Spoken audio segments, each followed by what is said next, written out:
મિત્રો, આજે આપણે વાત કરવા જઈ રહ્યા છીએ એવા મહાન ભારતીય ઉદ્યોગપતિ વિશે જેણે ભારતનું નામ દુનિયાભરમાં ઊંચું કર્યું છે।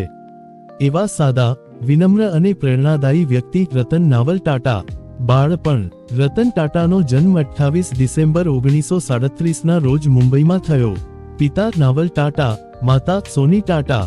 જ્યારે તેઓ માત્ર 10 વર્ષના હતા ત્યારે માતા પિતા અલગ થઈ ગયા। ત્યારબાદ તેમનો ઉછેર દાદી લેડી નવજોત ટાટાએ કર્યો। બાળપણથી જ શાંત, અભ્યાસુ અને સાદાઈ ભરેલા। શિક્ષણ। મુંબઈની કેમ્પિયન સ્કૂલ અને કેથેડ્રલ એન્ડ જ્હોન કોનન સ્કૂલમાં પ્રાથમિક શિક્ષણ। ત્યારબાદ અમેરિકા કોર્નેલ યુનિવર્સિટીમાં આર્કિટેક્ચર અને સ્ટ્રક્ચરલ એન્જિનિયરિંગમાં ડિગ્રી। બાદમાં હાર્વર્ડ બિઝનેસ સ્કૂલમાં મેનેજમેન્ટ પ્રોગ્રામ।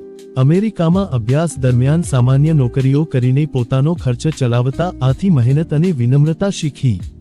કારકિર્દીની શરૂઆત। 1962માં ભારત પરત આવીને ટાટા ગ્રુપમાં જોડાયા। શરૂઆત ટાટા સ્ટીલ ફેક્ટરીમાં સામાન્ય કામથી કરી। મજૂરો સાથે ફળીએ કામ કરતા, લોખંડ ઢોળવાનું, મશીન ચલાવવાનું। આ અનુભવોએ તેમને ગ્રાઉન્ડ લેવલથી કંપની સમજવામાં મદદ કરી।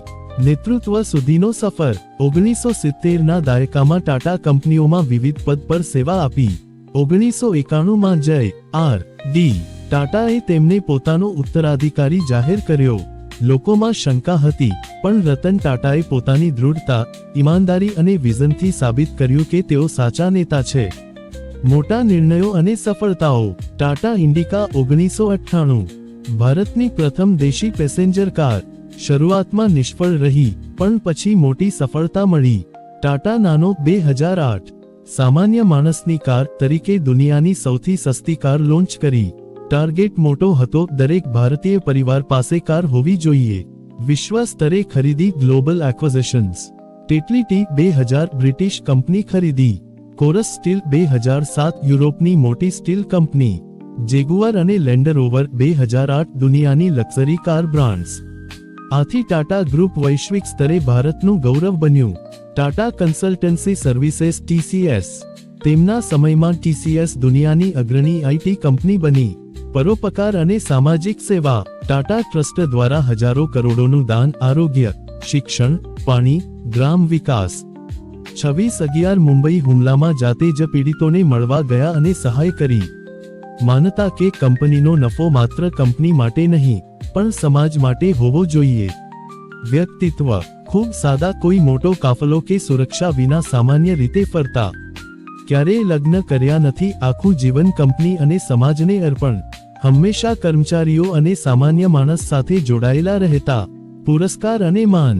પદ્મ ભૂષણ 2000, પદ્મ વિભૂષણ 2008, વિશ્વભરમાં અનેક માન સન્માન અને ડિગ્રી। હાલની સ્થિતિ 2025 સુધી। 2012માં સત્તાવાર રીતે નિવૃત્ત થયા, પરંતુ આજે પણ માર્ગદર્શન આપે છે।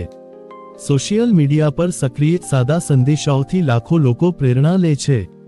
યુવા સ્ટાર્ટઅપ્સમાં રોકાણ કરીને નવી પેઢીને સપોર્ટ કરે છે। આજે પણ લોકો તેમને માત્ર ઉદ્યોગપતિ તરીકે નહીં, પરંતુ પ્રેરણાના સ્ત્રોત તરીકે જુએ છે। સમાપન। મિત્રો, રતન ટાટાનું જીવન આપણને શીખવે છે કે સફળતા પૈસા કે વૈભવમાં નથી, પરંતુ સાદગી, મહેનત, દાનવીરતા અને સાચી દૃષ્ટિમાં છે। આવા મહાન વ્યક્તિને આપણે સૌ નમન કરીએ છીએ। લાઇક, શેર, કોમેન્ટ કરવાનું ભૂલશો નહીં।